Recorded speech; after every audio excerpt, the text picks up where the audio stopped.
Hello, everyone, and welcome to EPF's Get Out the Vote 2024 Research Podcast.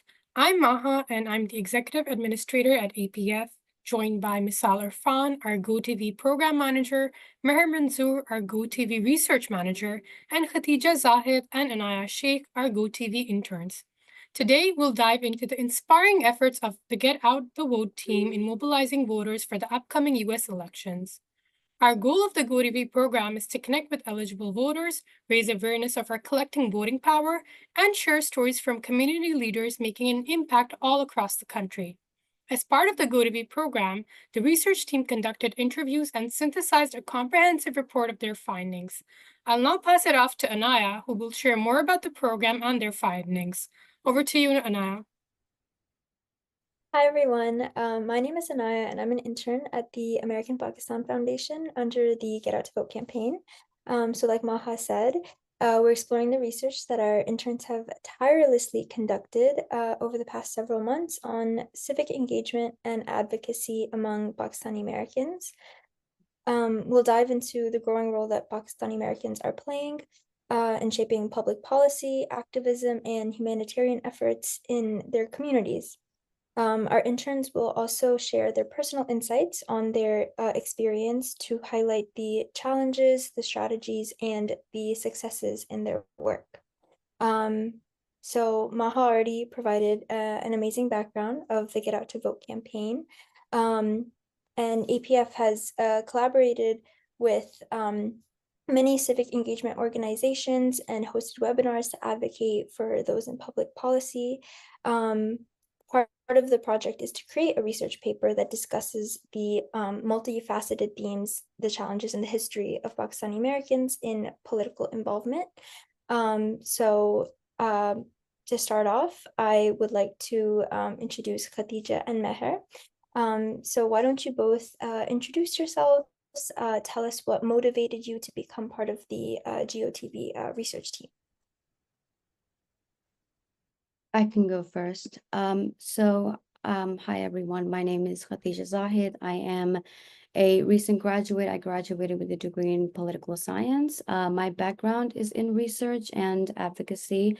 As for APF, my current capacity entails GOTV research and operations. I would say my motivating force to join the GOTV research team was sort of my passion for research and the fact that it aligned perfectly with my interests in addressing this sort of very critical knowledge gap within our community. And also, I believe in the use of research to inform real world advocacy.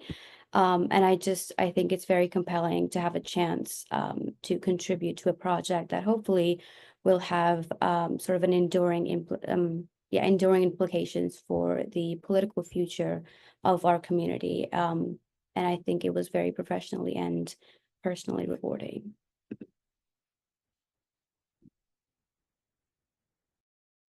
Good afternoon, everyone. My name is Meher Manzoor, and I have a PhD in health policy and management from Tulane University, and my research really focuses on workforce diversity. And so my personal motivation for being part of the GOTV, as Khatija mentioned, was coming from a research background, but also understanding underrepresented communities such as the Pakistani diaspora, and really believe in the power of civic engagement to make a meaningful change as well. Because I do think that casting vote is not just like casting a ballot, but it's also having a voice or a seat at the table to shape policy decisions, whether they are domestic policy decisions or foreign policy decisions. And Get Out the Vote gave me that chance to understand the patterns of civic engagement, not just within the Pakistani diaspora, but also understanding the history of how our voices have shaped in the past and how our younger generation sees the futures, and to be able to make that difference. So I'm happy to be part of the team. Thank you both so much. Now I'll turn it over to Misal, who is our GOTV program manager, and she's helped us throughout the entire process, from the beginning stages all the way to the end with the research, to every little detail and questions. So we're very grateful for your help. So tell us a bit about yourself and why you're part of the GOTV. Amazing. Thank you so much. I quickly wanted to give everyone the opportunity to sort of really hone in on why this research is so essential, and they've done that very well.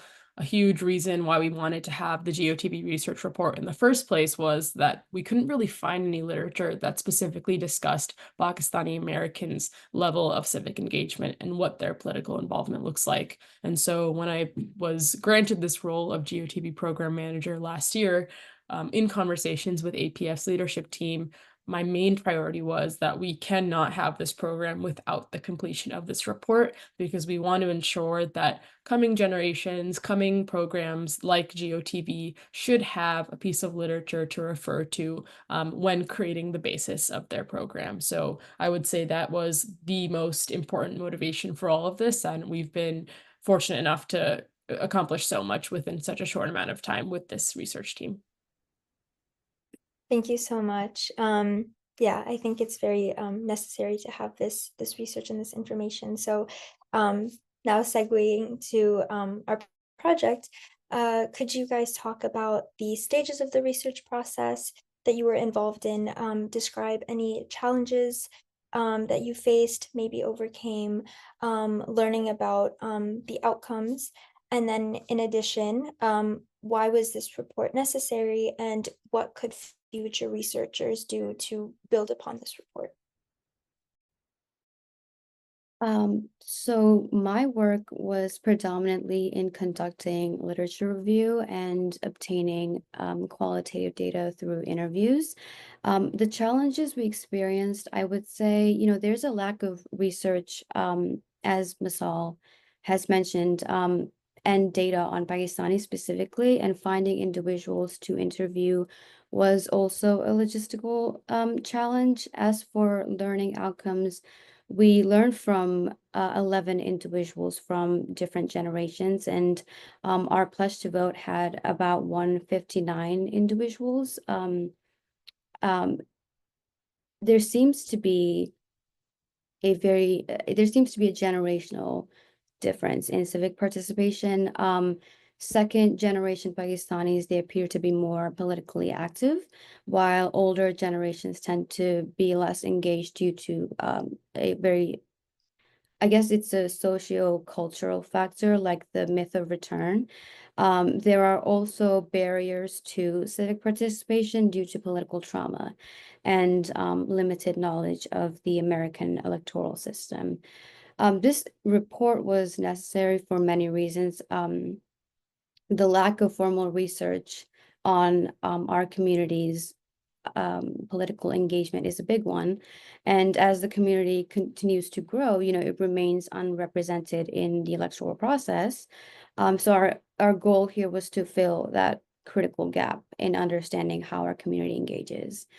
I think for future researchers, I think they should focus on collecting more robust qualitative data on voting behaviors, especially in unrepresented and rural areas. I also think they should explore intersectional factors. So, how does gender and religion within the diaspora influence political engagement? Yeah, thank you. Adding on to what just Khatija mentioned, I would say that in our initial phases, really the big motivation was how Misal had been doing this work back in 2020 and taking that experience forward to this year when there were more global pressing issues facing the country, as well as the more political divide. We really wanted to understand the patterns of Pakistani diasporas, because we are over 600,000 as a community within the United States in different parts of the country as well, representing different diversity and region. And as the largest country of bringing Muslim population to this United States, we felt that Pakistani voices need to be heard in this civic engagement community. And really, when we started the research, as Khadija mentioned, the lack of research and the lack of data was really alarming for us. And so we really wanted to contribute to fulfill this gap. And really the discussion started with understanding what would we do to understand our history as well as what the present looked like, and then what can it lead to understanding our future. And so we really started off with the literature background review, understanding that the waves of immigration of Pakistani diaspora really began prehistoric times, like from pre-partition times, even before Pakistan was created in 1947. So the earliest, like, let me quickly walk you through what we found through our research as well. Really the waves of immigration are like in 4 different waves. And so the earliest wave started back in 1890. When the earlier Punjabi Sikhs came to California, and they were really from the agricultural background, they left their families back home. And so really the concept of immigration policies became important because their families were back home. So they wanted to understand how could they bring their families here for a better life and to give them a better future. But then came 1917, when the US Congress actually put a bar on Asia. And that was just because there were a lot of immigrants from China and other Asian countries. And so part of the subcontinent, because it was part of the Asia, it was also barred from entering the United States. And so a lot of these people then felt that their families, they were divided from their families because they could not migrate. Right. And so really the big wave of immigration for Pakistani diaspora began in 1965, when the Naturalization Act paved the wave for more immigrants coming from our region to the United States. And they were really high-skilled people as well, and professionals like doctors and engineers that were coming. And then, but unfortunately came 2001, and 9/11 happened. And so there were more restrictions from people migrating from the Muslim countries, including that from Pakistan. And then there was an enhanced border security and visa entry reform that happened in 2002. And so really the majority chunk of the Pakistani diaspora that we see today have migrated between 1990s and 2010s. And so that really helped us think through what the first generational Pakistanis issues are important to them versus the second generational Pakistanis.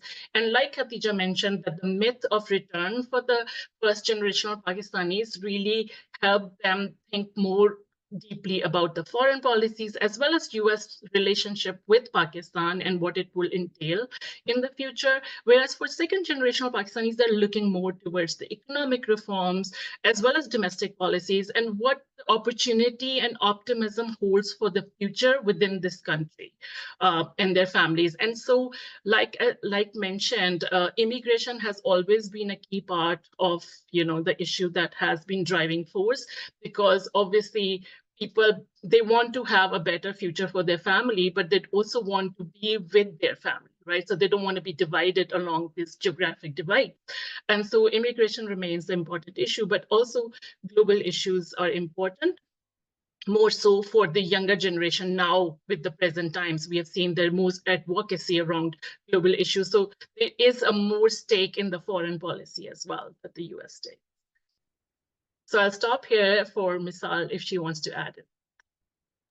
No, Meher, you've captured that beautifully. I'll just sort of reiterate that we've really seen through both our literature review, our background research, and our oral interviews that foreign policy continues to be a very critical topic that individuals consider when going to the ballot. Thank you all for your insights.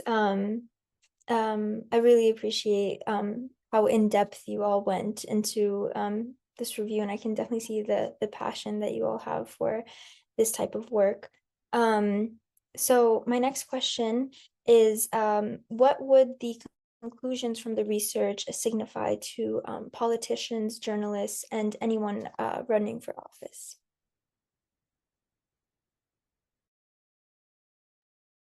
I think they can learn cultural sensitivity and relevance.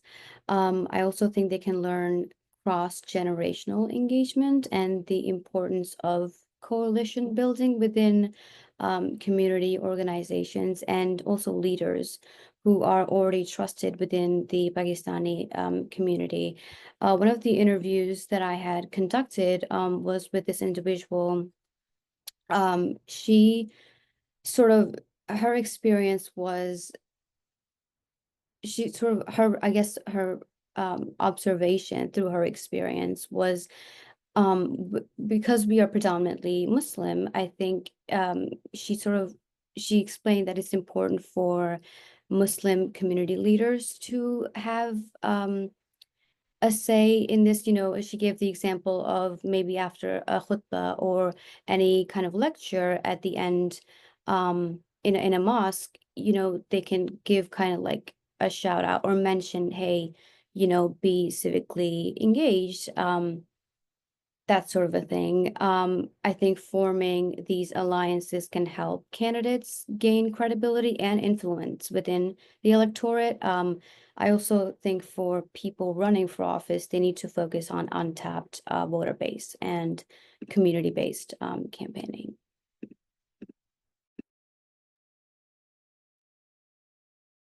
Building off on what just Khatija mentioned, definitely Pakistanis represent like over 600,000 communities, but they're also clustered in different, key states that are important for this election.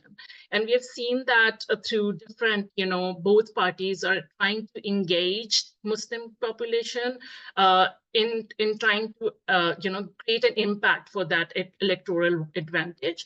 And so that is the key thing that I feel that the politicians and journalists would take away, is that Pakistanis represent one of the key voices when it comes to both domestic policies as well as foreign policies issues. And it seems that the foreign policy issues will also be the key issue among the Muslim population, especially, and Pakistanis represent an important voice in that conversation as well. So there's an impact of representation, right? Like you can't just miss out on that. We saw that in the previous 2020 election, that when Joe Biden won in Pennsylvania, it was just through a very small margin. And considering Pennsylvania has such a large Muslim population, it is important to engage these, population and communities. Similarly, in Michigan, which is another key battleground state that we see in this election as well.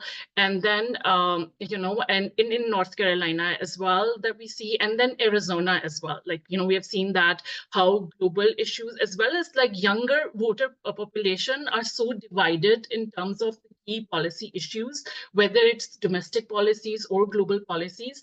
We see that they have a different, engagement that they can make with the Muslim population as well. And we've also seen that with other partner organizations that we have engaged with in this campaign as well, that how they are trying to engage and have a dialogue with different political parties just to see what their stances are on these key issues. So I do feel that there is a key, takeaways from the research that they can, both politicians as well as journalists, as well as other researchers and policymakers can take away. One, the kind of impact and the voice they represent, the kind of policy disconnect or, the policy differences that, Muslim population have from other key populations, and how they're going to make a difference in key battlegrounds where it's going to really be a decisive factor for this election as well going forward. And I'll quickly add on to that. The South Asian community, Pakistani-American community is not a monolith. Issues that we care about are not necessarily Muslim issues. While of course we find ourselves aligning with issues that our fellow Muslim communities might be struggling with, or we see foreign policy, right, that affects predominantly Muslim countries. But it's really important to recognize that the issues that we care about as a community are human issues. In our conversations with interviewees, in 3 separate interviews with Nasser Reza, Farhan Sharif, and Raina Lari, who come from 3 different generations, Boomer, Gen Z, and Gen X, we found a thread amongst all of these interviewees, which was that they care about intersectional solidarity. So they've worked on everything from immigrant rights on the southern border to healthcare access for those with chronic diseases, to working with Sikh communities in New York, right, and looking to increase representation in local government. While all of these are really 3 different issues, it demonstrates that our community can become more powerful when we link arms with other minority communities and advance them, so that when our time comes to push forward policy that matters to us, as whether that's Pakistanis, as Muslims, or just as Americans, right, issues that affect our communities based on where we live demographically, that is, I think, what will be most successful, as indicated by what our interviewees have told us directly. Thank you all. You guys definitely addressed some very important points. I think especially about, cultural sensitivity and being a minority, because this is America is a melting pot, full of very different people. And I think politics should definitely represent who we are and just the melting pot of everyone. And so to a follow-up question to this is, what would this research mean for voting in state and local elections? And how could this report be a foundation for future initiatives? I know GOTV in the past has been very strong, typically with the presidential elections. Hopefully we can continue this campaign. But I guess what would this research kind of guide for future APF GOTV or any other initiatives? Yeah.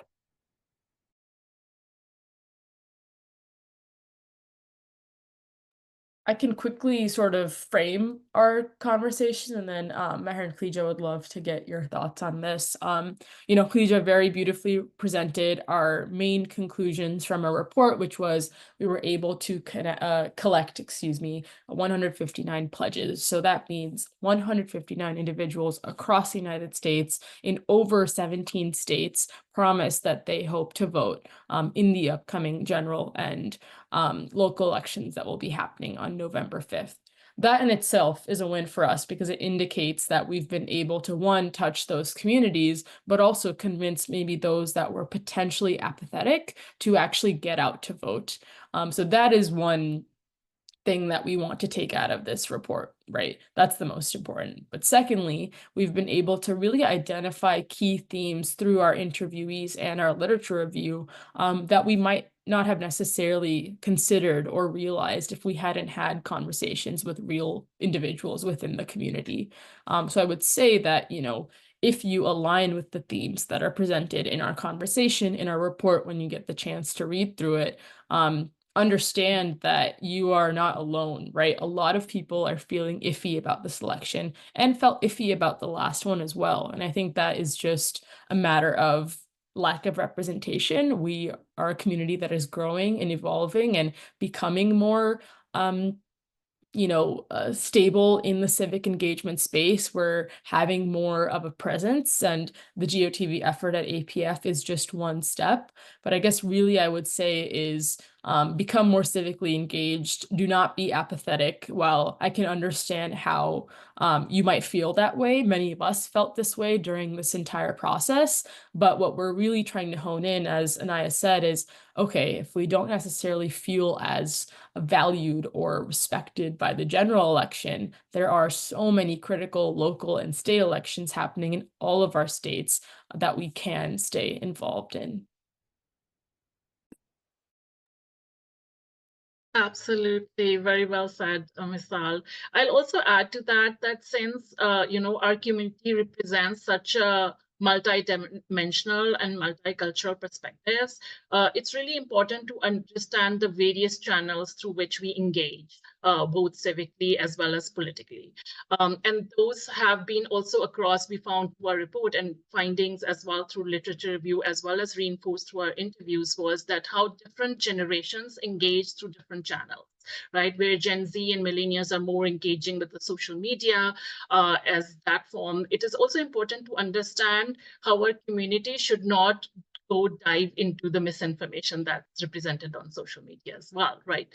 And then advocacy has been the key step for both generations as well. They have been engaging, but more so younger generation are more vocal and trying to advocate as well for different issues that they have been. And what really the key outcome that we found and takeaway is that what were the key emerging issues that emerged out of our research were that both generations, like there are differences in the policies that the both generations care about. For example, first generation of Pakistanis care more about the foreign policy, but younger generations are more invested in the economy as well as the education. But then healthcare emerged as the issues that were across the board as well. And also like the immigration policy is something that was across the board in all generations that we found through our interviews as well as our literature. So that is something that is really going to be the important step.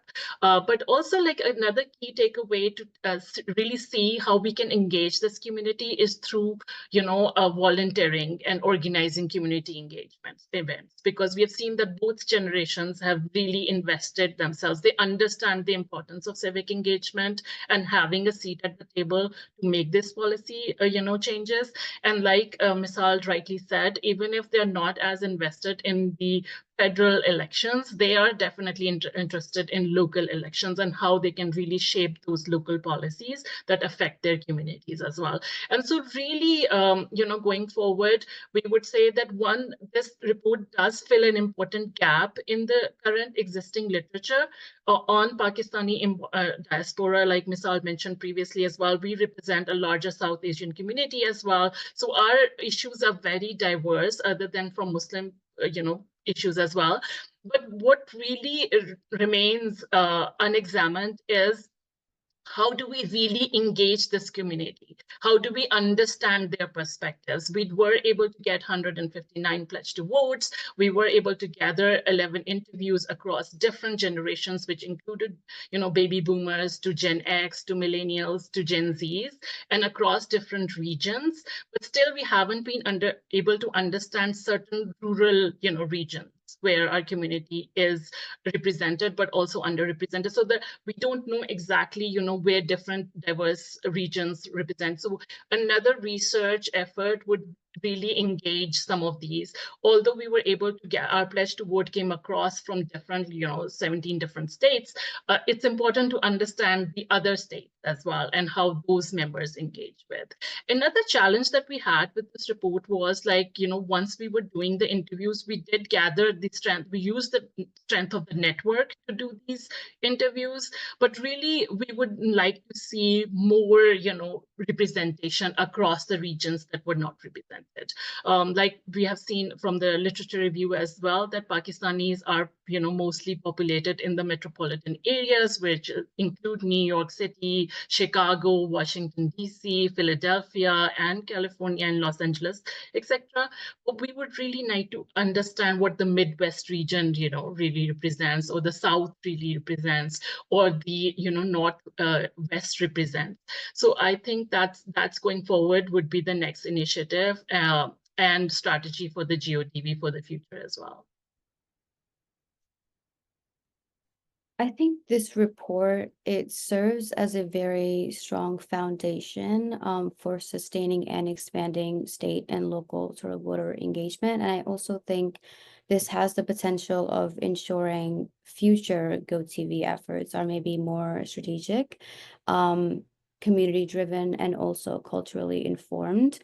I think also if Pakistanis in the US, if they only focus on state and local elections, they're very significant, but it also kind of diminishes your influence on national policy, and leaving federal level issues affecting the community unaddressed. The best course of action is you pick a candidate that you are most comfortable with and you remain engaged and committed in local and national sort of civic engagement. I think it's also important to become an advocate for civic education, support community-based organizations, and sort of provide culturally informed strategies to increase political participation. And I'll briefly just add one last thing. I recognize we're coming to the end, but I think our main challenge too is how do you convince someone that is not ready to vote or not ready to become civically engaged to do exactly that? That's been something where, of course, all of our interviewees, they interviewed simply because they're interested in civic engagement. So we weren't necessarily able to bring the perspective of someone that is not voting at all or has never voted before, or well, we do have first time voters, but what I meant by that is someone that just simply does not have an interest. Would love to see the evolution of someone that goes from being not civically engaged at all to, becoming the exact opposite. So I think understanding that awareness, and, we mentioned civic education, how do we actually do that in a way that convinces someone, on the fence to get out and vote? That's actually a perfect segue into my last question, which you guys already briefly touched upon. But again, very quickly, for those who are listening and tuning in, what advice do you all have for those to support the initiatives highlighted in your research? Are there any specific actions that you hope that community members or allies can take? Again, you already touched upon it, but again, very briefly, just advice for our listeners. Yeah. I mean, the most obvious one being that, if you do not have a plan to vote for this upcoming election, make one, whether that be finding your closest polling station. It's too late mostly to register to vote in some places, but you can register to vote in some states even day of. What I would encourage you is to, ensure all of your family and friends are finding a way to get to the polls, filling out their ballot with them if they're mailing it in, making sure that all of these steps have been checked off so that when the day does come, there's no surprises and you're ready to ensure that your vote, is actually seen and represented. Other than that, I would say continue supporting organizations like APF, partner orgs that are doing really similar work in different communities, and ensure that, at any moment you are learning and increasing your own civic awareness, because while, for example, we're all on this team, we are learning so much about civic engagement and the political process each day. And so that has been a huge, I think, lesson for all of us, but hopefully can be one for our listeners as well. Perfect. Thank you all so much for joining me. That wraps us up for today's session. Thank you all for your dedication and striving to make a difference in our community. For all of you who are tuning in, thank you for your support. Thank you for following us. Follow us on social media and for our upcoming webinars and events. Amazing. And then one last plug, be sure to look out for the final research report on our website, which is americanpakistan.org.